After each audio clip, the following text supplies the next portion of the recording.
Ladies and gentlemen, hello and welcome back to the Southeast Asian Qualifiers for the Boston Major. I'm Lyrical, going to be joined by LD, and we've got Team Faceless facing off against the Open Qualifier team, Fire Dragoon Esports, in what's probably one of the more lopsided matchups, but it's a must-win for Fire Dragoon. LD, how you doing? I am great. I got some actual sleep. I am no longer a zombie. I am a fresh and zesty fan of Southeast Asian Dota today, Gabe. So hopefully some of the salt has dissipated. Fire Dragoon did not look like they're quite on the same level as some of the other teams in the qualifier. I think you pointed out, you did point out, I should say, while we were waiting for this game to get underway, that they did have a fairly tough day one schedule, but still they have to play Faceless. Most likely they end up at 1-4 after this game, and then they really have to win out if they want to have a decent shot at that playoff bracket, as they are currently 1-3 coming into the day. And with that said, we're going to see some pretty standard bans and picks, I would say, here, especially for Southeast Asia. That Warlock first phase, maybe a little funky if you're coming from the North American qualifier straight in, but it is all the rage in Southeast Asia. Yeah, and it's kind of Faceless that brought this about. It's just like an incredibly strong lane support. And, you did mention yesterday, it's also worth noting that Fire Dragoon played the very first game of the Southeast Asian qualifiers after finishing their open qualifier matches 8 hours before. So they finished their game at 2 in the morning. That's when the final series ended. And then they had to wake back up and get started at 10 in the morning. So hoping to get it started a little bit better here. And this has also been another one that's kind of been intriguing me. The Undying first phase pick, it's also another one of those unique Southeast Asian flair type of things. And I don't know how much I love it. I've seen it win some games, but it always feels like maybe it's just there to give them that early advantage that they need. Faceless has also been running a lot of Ogre, so maybe the Undying fills that role that the Ogre would have, where you help out a lane early and then try and stack up camps. Definitely. That's rough. You pick it still, I think, primarily to win the lanes. The Tombstone can be stronger on the Roshan pit if you get it on the high ground, but it doesn't feel like Undying generally are scale that well until later on in the game. We've seen occasionally like an Undying Alchemist duo. Way back like a year ago, Vici Gaming was running their Morph lane with the hybrid plus Alchemist Undying trio for the double Tombstone shenanigans, but outside of kind of niche strats like that, Undying is just not a go-to pick. I think Faceless is the type of team that can make it work, though. To me, their relationship to the rest of the Southeast Asian scene is a lot like how I view Wayne's relative to like all the other top teams, where they can basically pull it up here that looks a little funky or a little bit unusual, and they're just that good, and they're that versatile that they can make it work. So the Nyx Assassin now comes for Faceless. Good way to counter-initiate against the Slardar. Very difficult here to burst. And pretty durable in the offlane. So now you've got a Nyx Undying offlane duo, and these guys are really tough to zone. They're tanky. You've got a lot of base regen on the Nyx. The Undying has sustain in the lane. They're bullies, basically, and Fire Dragoon is going to have their work cut out for them to deal with these two.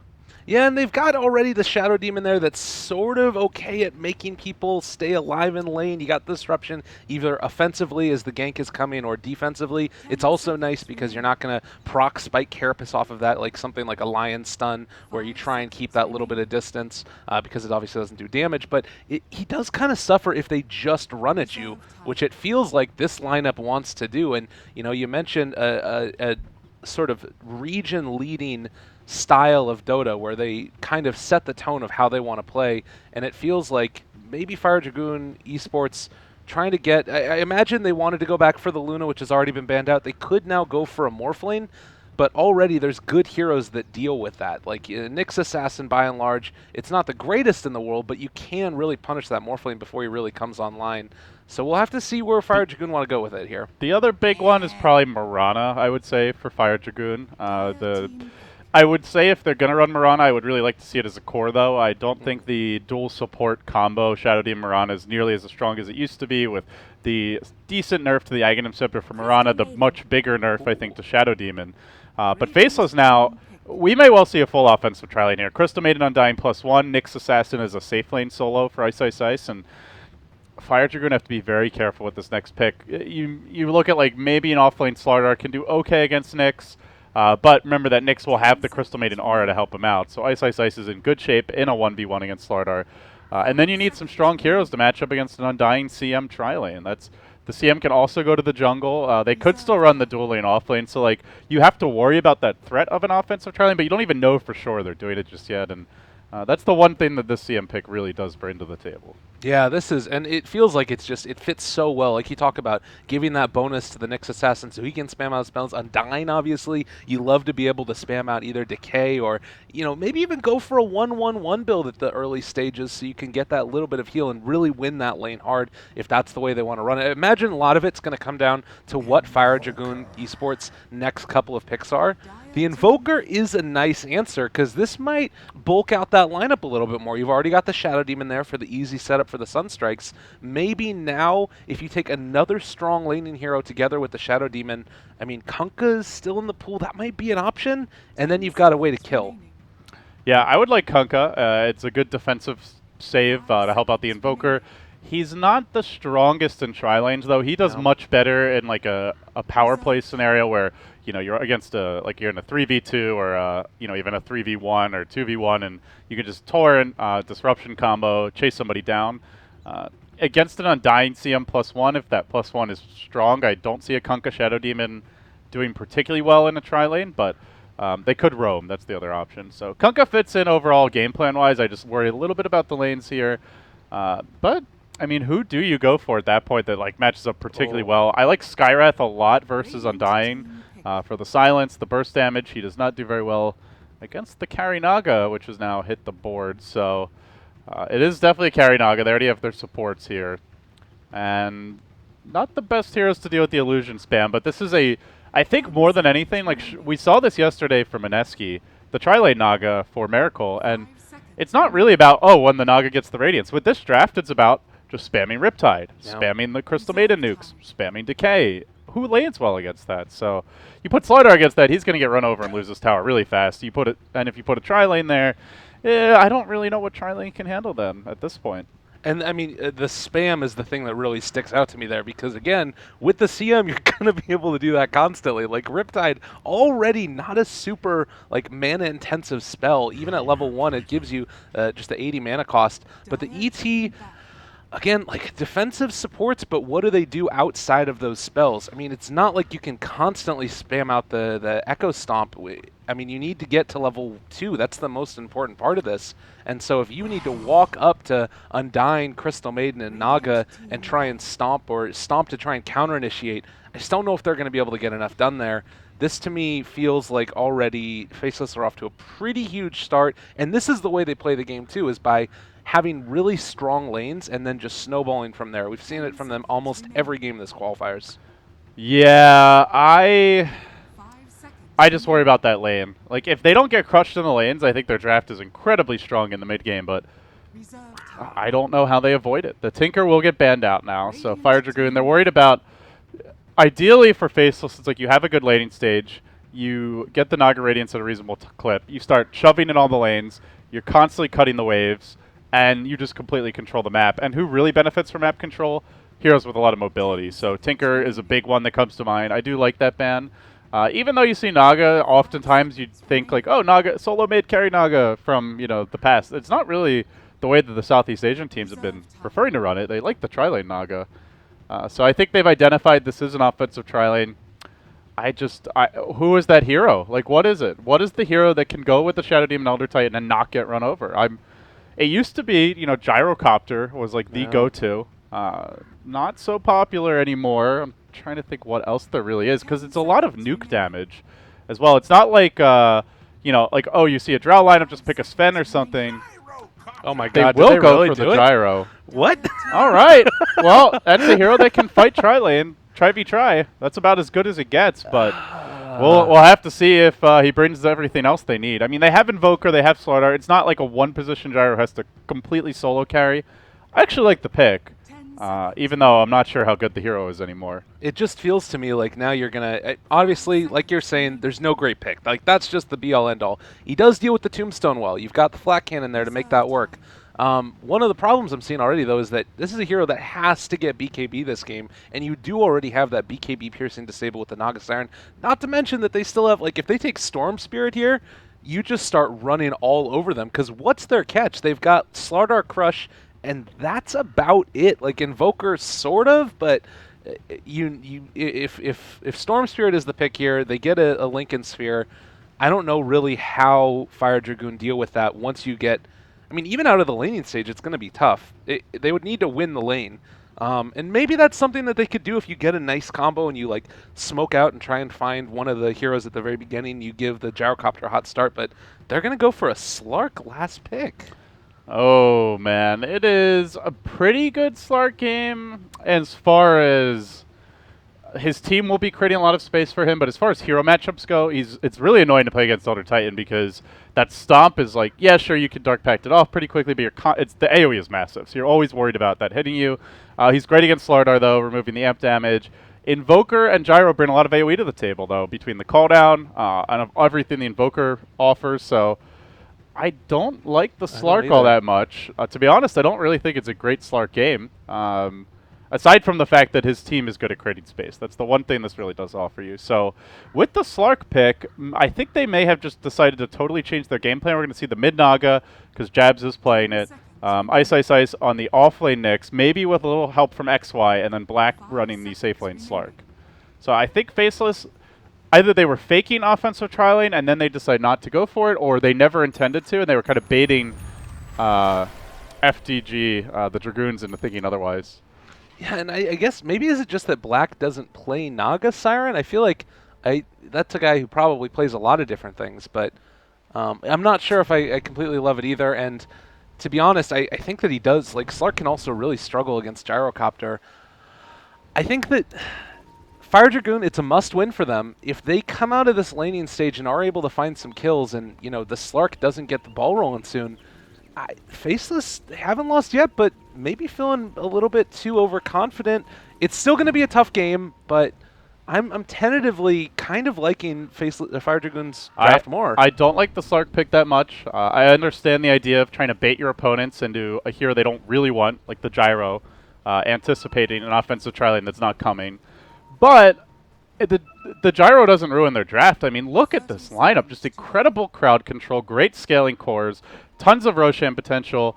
Even the support scale really hard. Really good lockdown, good initiation, good split push, good counter push. Like this is about as well-rounded as it gets. You know, when we used to have like the hexagons, they would have a really nice regular hexagon game. So I like the start as they find Ice Ice Ice. He has not skilled anything yet. I don't really see him getting out. He goes for the Carapace with the Rocket Barrage coming through. Daryl, nothing to deny himself to even because there haven't been creep spawned and no way he's getting a Roshan. Will give up the first blood. This is looking almighty good for the Dragoons. Yeah, and you know, I'm looking further at this draft and trying to figure out, it's actually not even going to be an aggro try in any way, shape, or form. They're going to stick the Slark completely safe up there, which means Gyrocopter starts off the game with, wait, they're going to aggro instead. Fire Dragoons are going to take the battle to them. Oh, no, this I did not anticipate. I figured, they're worried about the Faceless offensive tri-lane, but you know, it's not going to be a tri-lane. It's going to be a pair of dual lanes, and it's two melee heroes against an Undying. Not sure how much I really like this matchup, but that said, Slardar's going to get nothing on his own, so Elder Titan's still pretty strong in this scenario. We'll see a lot of bruising and battering, but looking at the other lane, that's a Shadow Demon Gyro against a Slark Crystal Maiden. Shadow Demon Gyro should have a great time up here. Slark will not be able to do anything against Gyro. And it looks like ET might even think about TPing up there. He did buy a Talon Portal Scroll, so there's a chance that they can make this happen. You know, you talk about scaling cores as well and scaling supports later on. Shadow Demon, a pretty great answer to the Naga Siren Illusions as well. So they've already got the good answers to a lot of what Faceless's draft is going to be thrown at them. If they come out of the laning stage even, dare I say that they end up maybe looking ahead, but as I say that, they're already really far behind in CS, so they're getting dominated. Oh my god. Naga is tough to CS against. She's got Quelling Blade. They do have a Sunstrike available though, so keep your eyes out for that. As Nuts will take a bit of a beating here from that level 1 Rocket Barrage. Looks like Black thinking about a pounce. And Xian wants to make his move in here, but he's looking for a little more backup than what he's getting. All the nukes connecting, and he'll just give up a freebie. That reinforcement was not incoming. Not sure where the Sunstrike got thrown. Maybe towards mid. He may have just... I think he just ended up invoking Fort Spirits instead and wasn't even available to help. So looks like miscommunication here from the Dragoons. And They will bring the full tri-lane top, but this is not looking quite good for Faceless because of the musical lanes. Now you've left Slardar on an island. He's not going to farm. Invoker's already getting trounced with the Naga Quelling Blade and the Poor Man's Shield. And now maybe with the tri-lane they can turn around, but if they don't turn around this top lane, suddenly you've lost all 3 lanes and you're in a really bad spot.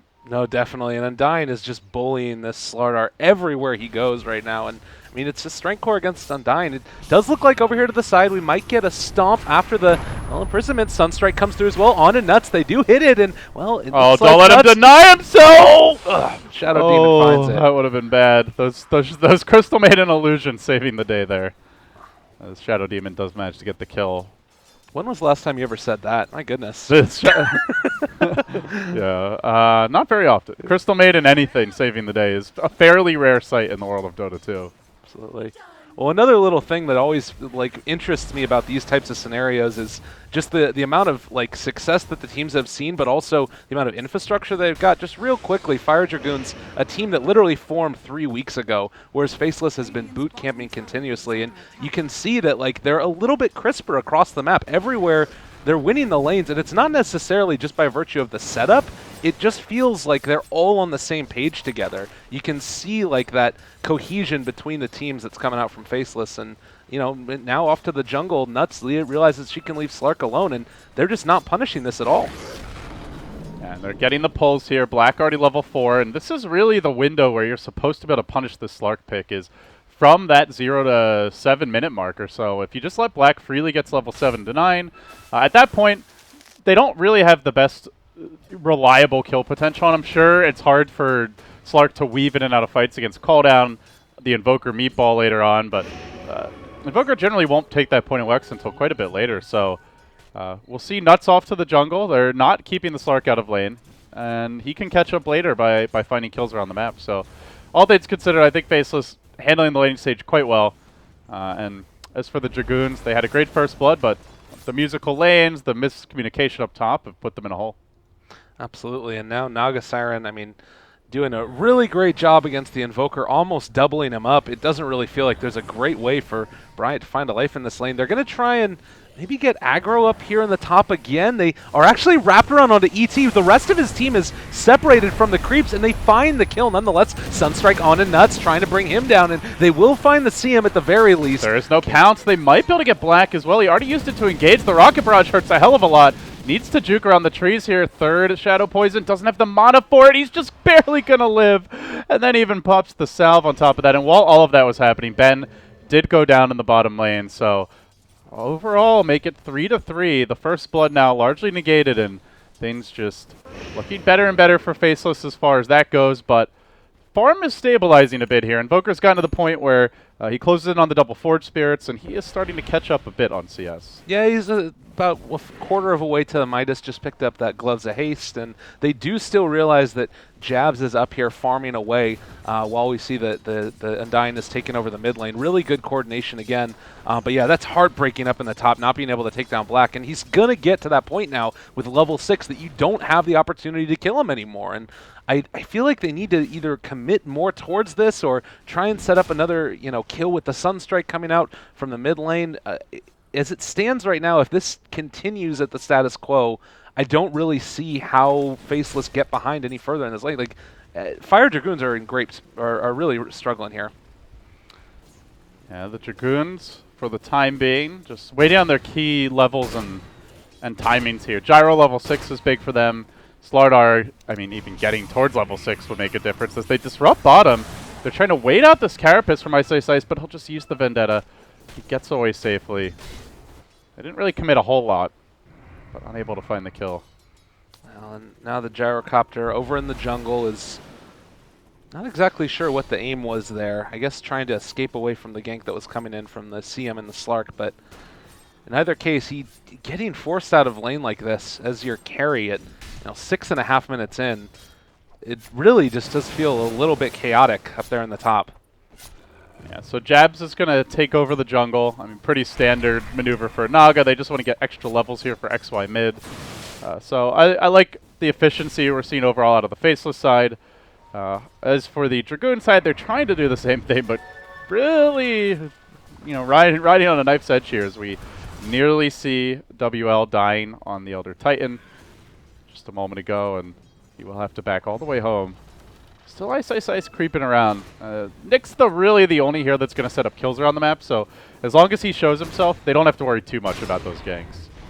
And, well, they do get the disruption off. Level 6 not quite there for the gyrocopter as the Impale dissuade them from going any further. But it does look like they're trying to just really heavily prioritize getting this gyrocopter up and online now. They bring them away from that little bit of a chaotic lane that we saw up top that, you know, could have turned out good, but now they want to try and play catch-up mode. And I think that this is pretty good.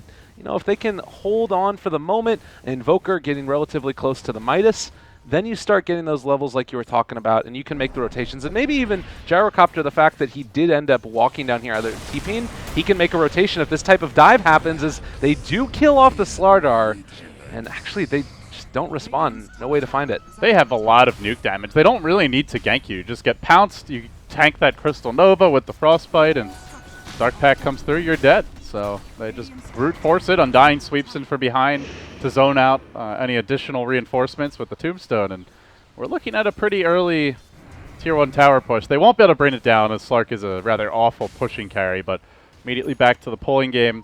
Naga still being very efficient in the jungle. Already 1,800 gold banked, and I like the FDG draft as far as like their late game potential, the overall composition, but if Naga gets that snowball rolling, I don't think they match up particularly well against Naga in the mid game. They're just not that mobile.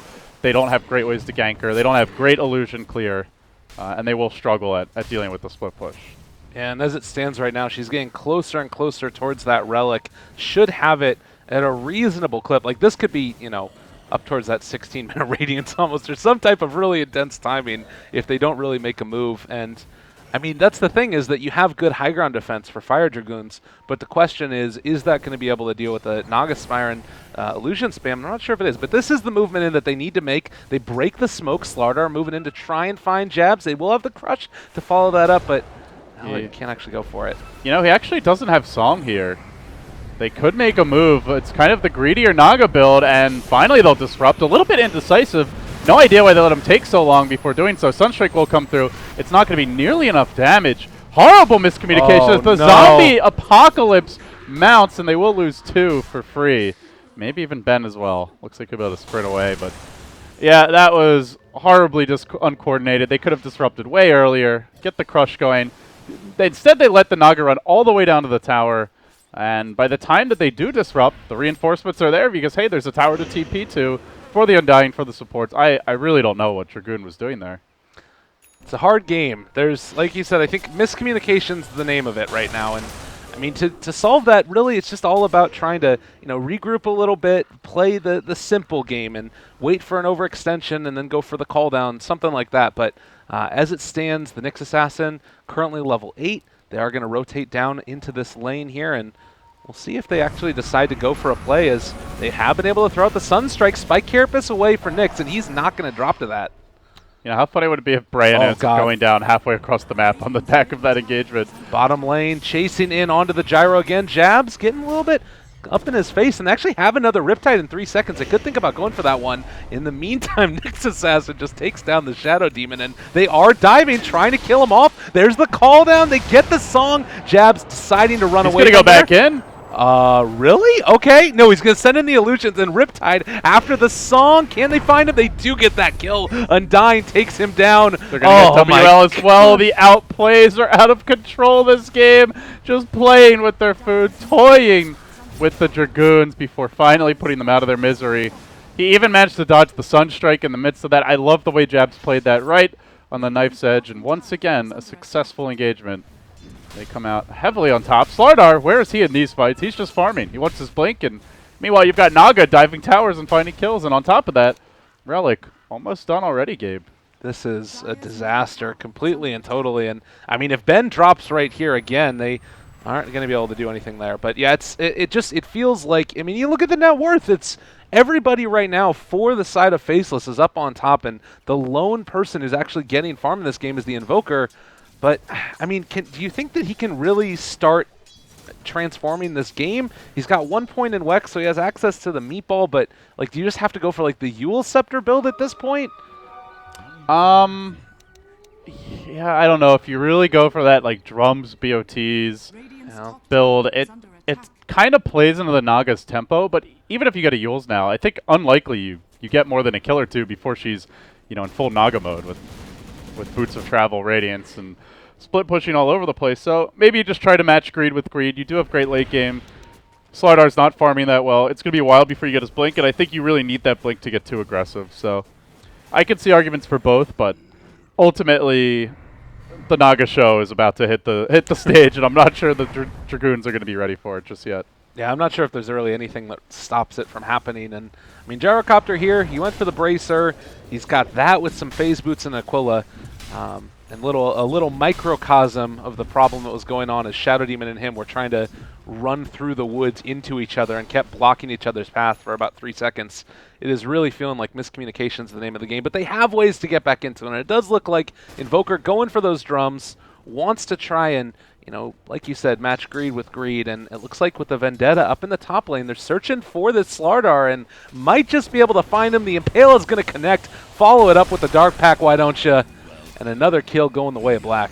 Got him. So a nice pick there, and Black having gone for the Iron Talent, so he could step back to the jungle, as you pointed out earlier, is now up to 1900 gold. Shadow Blade is pretty common. We see Blink once in a while. And occasionally even Midas is the grab, but with already another Midas being purchased here, I believe that was Ice Ice Ice who got it. They already have a lot of income to go behind this Naga. And you start to worry about Dragoon's ability to farm and access the late game, right? They have one Midas. Gyrocopter is not really that farmed. He's not going Dominator either. He's going into Drum, so they are really putting most of their money down on the mid game and some successful team fights, Gabe. Oh no, what is this angle? This is not the way this needs to go. They're going to use the call down, and Jabs does have mana for the song, but it looks like they actually want to go back in and try and fight this. Maybe the Stomp is going to connect onto 2, and, well, they break it immediately. In some trouble. Nuts with the CM ulti, pushing them all back into the side of Faceless. That's going to be a dead ET as well. Oh man, the smoke broke, and they went 3 separate directions. That is not the way. Yeah, and unfortunately Gyrocopter, after a pretty good stomp there, immediately the flat cannon wakes up the Naga, and she just gets right back in the fight. So still waiting for Ben to come to a fight, by the way. He's 0-3. He might even die again here to Black top lane. Commits the Dark Pact on the way in, so doesn't have a way to remove that stun, but he's getting bullied. He's 49 CS. This is what happens when you leave a Slardar alone, and all of it can be traced back to when they were running the dual lane bottom. And then they give up that kill top because Invoker had already invoked away from the Sunstrike into Forge Spirit, which was, you know, I think he was level 3 or 4. Then they send their Elder Titan top, and suddenly Slardar's in a 2v1, and you could still see the effects of that even now. I go back to all of that and say if they were on the same page for that early skirmish top lane, probably none of that happens, and it's a much different game. No, absolutely. And I mean, it's also a situation right now where you have the Naga Siren who has been probably doing the most damage in the team fights pre-Radiance, and now you pick up the Radiance at 15 minutes 30 seconds.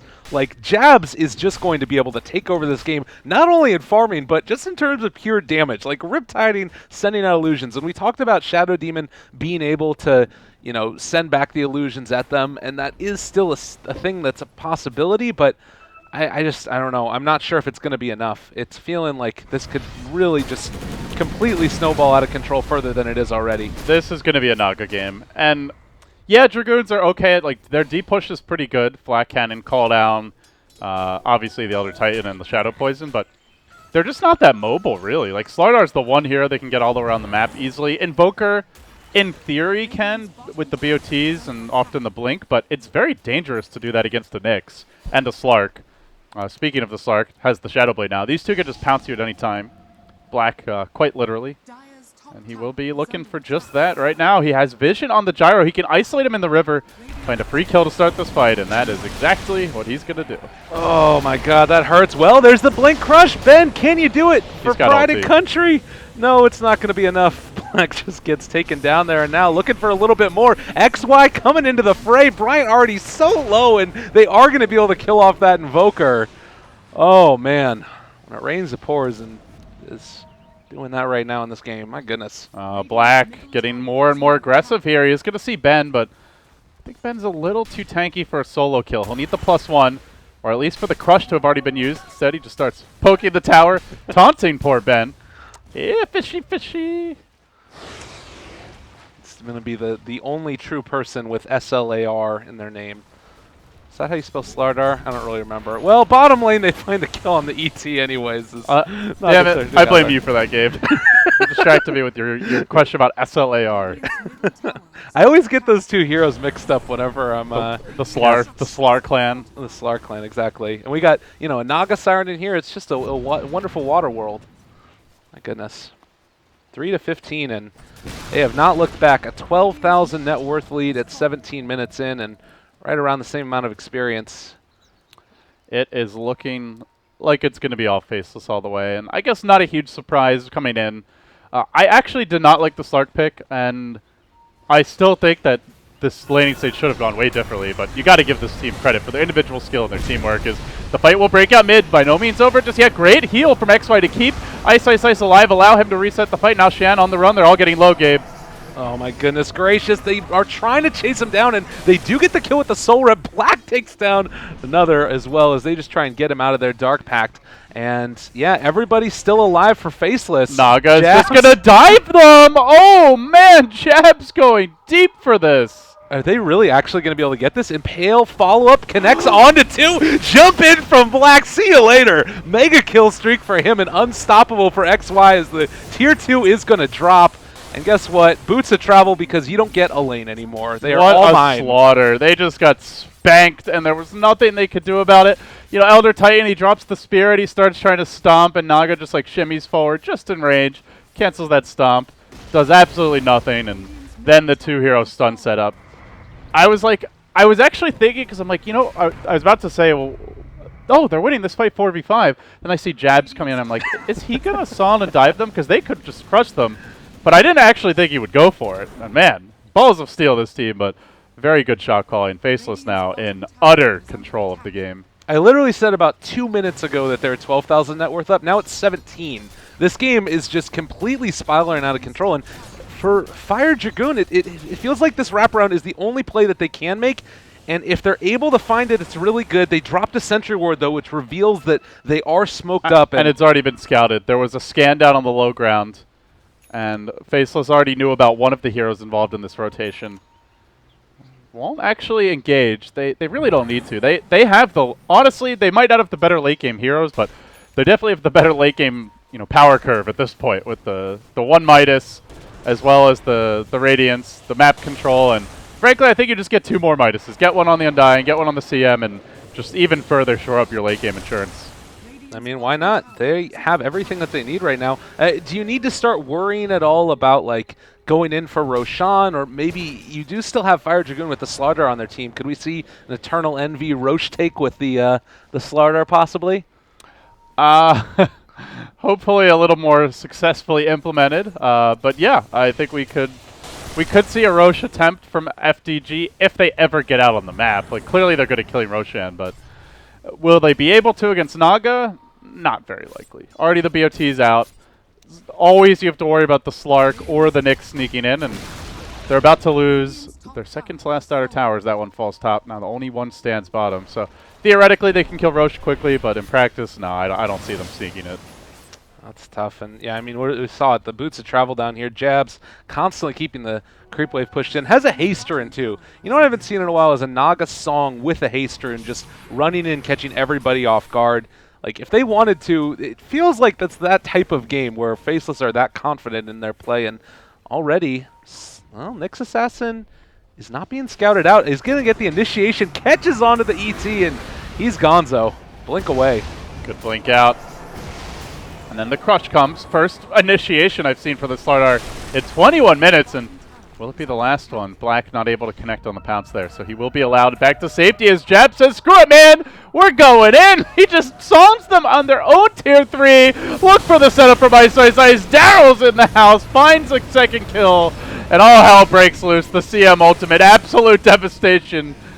Gabe, They're done. This is feeling rather rough. Yang gets the kill. They immediately dark packed off the stun. Meatball not doing a damn thing. And Jabs, like we said, that Hastern with the song just catches them off guard, and you don't have any response to that. Like, if you are just literally running at them, nobody's got a BKB at this point. Nobody's even close. They're just going to completely demolish. And who does that? Like, who dives the tier 3s with the song offensively? What if you somehow lose that fight? You have no escape plan. You're just screwed, and you throw like 5, 6K gold down the drain. But I'll tell you who does it. A team with Ice Ice Ice on it. I mean, honestly, though, I've been so impressed by Jabs and his Naga play, and I can't wait to see this guy on LAN. I'm really looking forward to seeing them at the Summit 6, and, you know, potentially we might get to see them at the Boston Major if they keep this level of play up. I can tell you, good news, he already has his visa, so we don't have to worry about... Thailand is one of the more difficult Southeast Asian countries to get a visa for the U.S., but already got it for the Summit, so if they qualify, they will be here. You know, they're the clear favorites by, like, a really long way, and I think that, you know, obviously you can talk a lot about invites. There is no question that they were going to be able to make it through the qualifiers and make it through here, at least to the playoffs. So we want to see what ends up happening in the playoffs, because there's still a decent amount of solid teams in Southeast Asia. But if you keep up this level of play, it's hard to think of anybody else beating them out of the qualifiers, unless this happens. Maybe that's going to be the problem. Little DDoS action to start your day off, you know. That's one way to take down Faceless. Take down their internet, man. I think that they could lose Jabs right now and probably still win. That's a bold statement. I don't know if Nuts takes over and Naga plays it. I mean, as long as one of them plays the Naga. Exactly. Ice Ice Ice can micro it. If you removed the hero from the game, I would say probably not. Right. The Naga is too important for map control. But yeah, Ice Ice Ice can micro it quite easily, and you know, then Nuts can just play himself in the Nyx or something like that. Yeah, that'd be great. Well, luckily we're not going to have to see that. It's still going to be, you know, solid Dota, no Dota with one hand behind the back, as Roshan's going to get taken, dotting their I's and crossing their T's.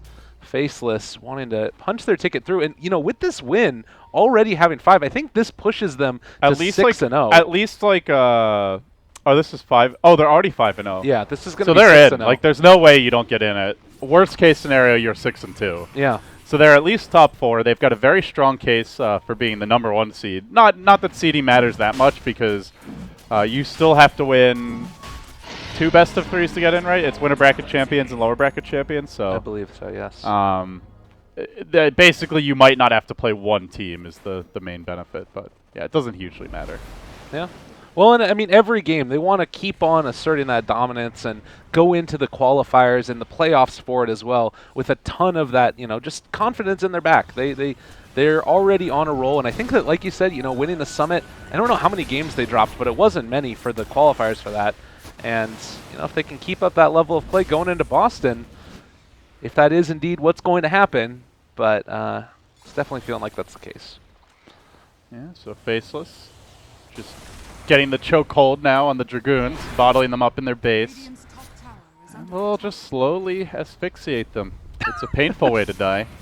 You know what it reminded me of? It was the Dragoons from StarCraft 1, like, and then Faceless Void putting him in a chokehold.